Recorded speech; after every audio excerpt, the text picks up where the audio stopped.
Katika kijiji cha mchunguzi, palikuwa na kijana mmoja aliyeishi maisha ya kawaida kabisa. Jina lake halikuwa na uzito wowote.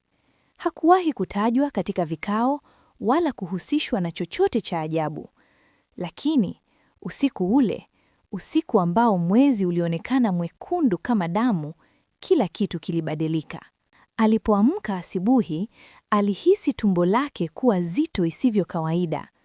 Alidhani ni njaa au labda uchovu, lakini alipotazama kifuani, mishipa ilianza kujitokeza kama mizizi ya mti mkavu ikipanda hadi shingoni. Hakuamini, hakuelewa. Kila alipogusa tumbo lake, kulitikisika kana kwamba kitu kiliishi humo ndani, kitu kisicho cha mwanadamu.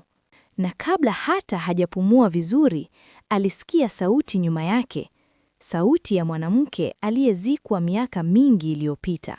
Nimechukua mwili wako, lakini mtoto ni wetu sote. Akageuka kwa haraka, na hapo macho mekundu yaliyowaka kama moto wa kuzimu yakamkazia.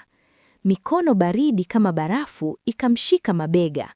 Hakupumua, hakukimbia, hakusema chochote, kwa sababu kwa mara ya kwanza alitambua kitu cha kutisha kuliko kifo. Mimba aliyobeba haikuwa ya dunia hii. Hii ni mwanzo wa hadithi ya giza, uchawi na siri iliyofichwa kwa vizazi.